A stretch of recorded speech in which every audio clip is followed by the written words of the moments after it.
ये रिपोर्ट हमने इसीलिए दिखाई क्योंकि आस्था का सबसे बड़ा मुद्दा राम मंदिर आज 34 साल में मंदिर के लिए शिला पूजन से मूर्तियों के लिए शिला पूजन तक पहुंच गया।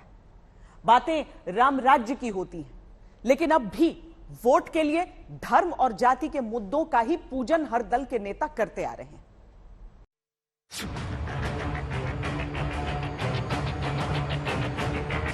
तो जो जिनके पूर्वज हिंदू हैं वो हिंदू हैं, वो आज कौन से पूजा पाठ करता है, उनके क्या अभिपंथ है, वो हमारे विचार नहीं है। जिनके पूर्वज हिंदू हैं वो हिंदू हैं। एक है हिंदू समाज के धार्मिक नेतृत्व को शंकराचार्यों को समझाया। ठीक है, वो गोमांस खाए होंगे मजबूरी से, लेकिन किसी कारण से वो गए तो दरवाजा नहीं बंद कर सकते, इसलिए वो घर के अंदर आ सकते, घर वापसी उनको करवा सकते हैं।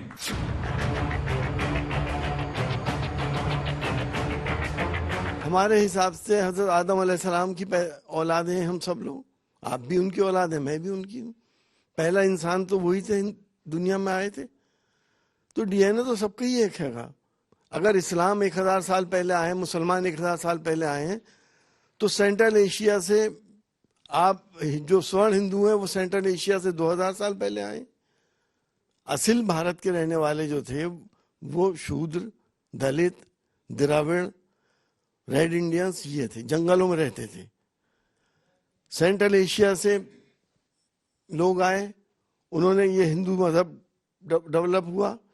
अब वो सेंट्रल एशिया का क्या, ये तो इतिहास है, मैं और आप थोड़ी कह रहे हैं, ये तो आप इतिहास पढ़ लो।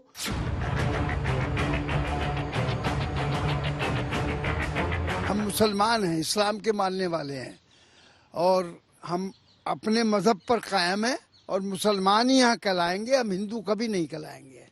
हिंदुस्तानी हम अपने आप को कह सकते हैं, लेकिन हिंदू कभी नहीं कह सकते। हम कोई वापसी नहीं होगी, जो मुसलमान है वो मुसलमान रहेगा और जबरदस्ती वो किसी को हिंदू नहीं बना सकते। हम मुसलमान हैं, मुसलमान रहेंगे, नंबर 1 के मुसलमान हैं हम।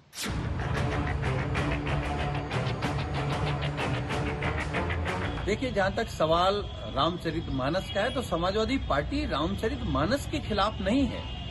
उसमें कुछ शब्द या कोई एक चौपाई, 2 चौपाई ऐसी हैं जिससे हिंदू समाज का एक बड़ा तबका आहत होता है। महिलाएं आहत होती हैं, पिछड़े, दलित, आदिवासी आहत होते हैं। तो मुझे लगता है कि उसको हटा देना चाहिए। और मुझे ये भी भरोसा है कि आज खुद गोस्वामी तुलसीदास जी होते और उनको लगता कि एक हिंदू का बड़ा तबका उनकी किसी बात से, किसी चौपाई से इतना आहत है, तो वो खुद रामचरितमानस से उस चौपाई को हटा देते। लोकसभा चुनाव अब 1 साल दूर मत समझिए, मानिए कि बस चुनाव की उल्टी गिनती चल रही है। इसीलिए राजनीति में अब धर्म और जाति का प्रयोग तेजी से बढ़ रहा है। क्यों इसमें अभी रामचरितमानस की कुछ चौपाई को लेकर विवाद बड़ा किया जा रहा है, इसके लिए यूपी में 2022 में हुए चुनाव के जातिगत नतीजे हम आपको दिखाते हैं। यूपी चुनाव के 2022 के नतीजों को अगर गौर से देखिए तो सीएसडीएस के पोस्ट पोल सर्वे के अनुसार बीजेपी को ब्राह्मणों का 89% वोट मिला, राजपूतों का 87%, वैश्य का 83%, यादवों का 12%, कुर्मी का 66%, मौर्य कुशवाहा का 64%, निषाद का 63%, जाटव का 21% और अन्य दलित समुदाय का 41% वोट मिला। ये वोट गणित बताता है कि हिंदू धर्म में जाति के आधार पर यादवों को अगर छोड़ दे, लगभग बाकी सभी का बड़ा हिस्सा अकेले बीजेपी को मिला। अब दूसरा हिस्सा देखिए। 2022 के यूपी विधानसभा चुनाव में दरअसल समाजवादी पार्टी का कुर्मी वोट पिछले चुनाव के मुकाबले 9% तक बढ़ा, मौर्य कुशवाहा वोट 4% बढ़ा, निषाद वोट 19% बढ़ा, जाटव वोट 6% बढ़ा, अन्य दलित वोट 12% तक बढ़ जाता है। मुस्लिम वोट भी 33% तक समाजवादी पार्टी के खाते में बढ़ता है। लेकिन ब्राह्मण, राजपूत, वैश्य वोट यानी जिन्हें जातिगत तौर पर सवर्ण वोट कहा जाता है, वो वोट घट जाता है। जानकार मानते हैं कि इसीलिए खुद को बार बार शूद्र बताकर पिछड़े दलित वोटों को अपने पाले में लाने के लिए रामचरितमानस का विवाद बड़ा किया जा रहा है। देश का बजट आने के बाद एक तरफ बीजेपी बजट के राष्ट्रीय प्रचार की कमेटी बनाकर अभियान चला रही है, दूसरी तरफ बजट के अगले दिन संसद में अदानी ग्रुप पर सामने आई रिपोर्ट को लेकर विपक्ष ने हंगामा किया, सदन स्थगित करना पड़ा। Laid in the previous budget, digital payments 1 फरवरी को देश का बजट आया, which would be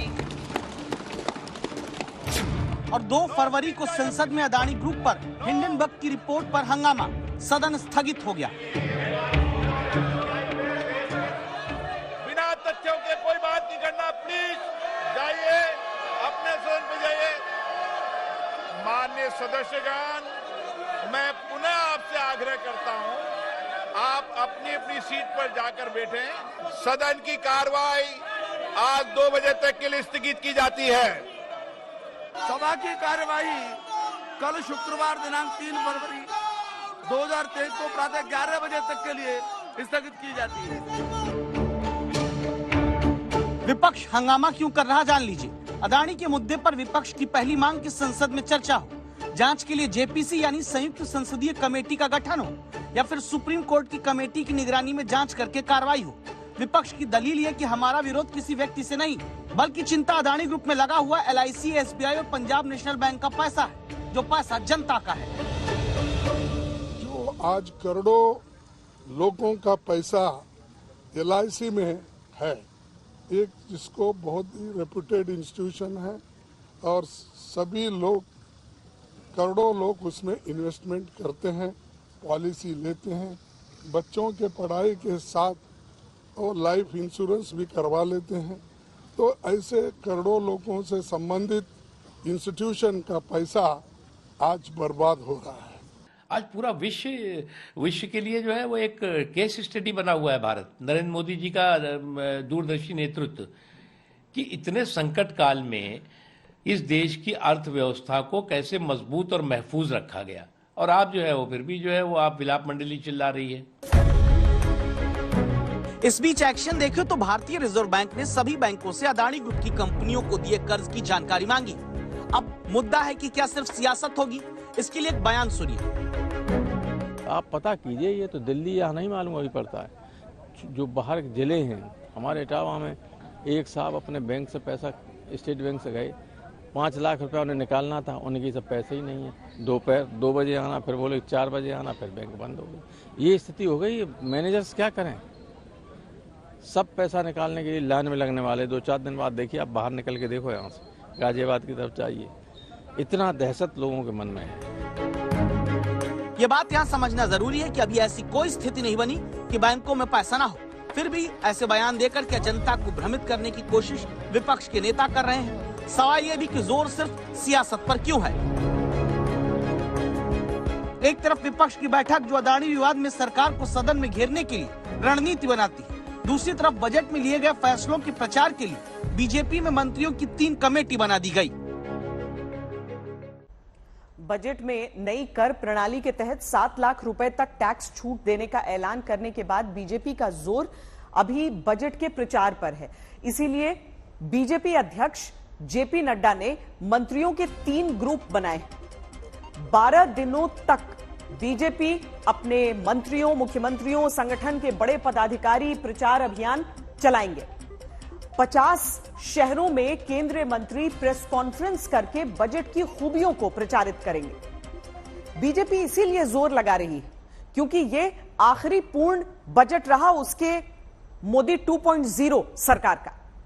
lower middle class और मिडिल क्लास को 8 साल में पहली बार बजट में बड़ा फायदा दिया गया है।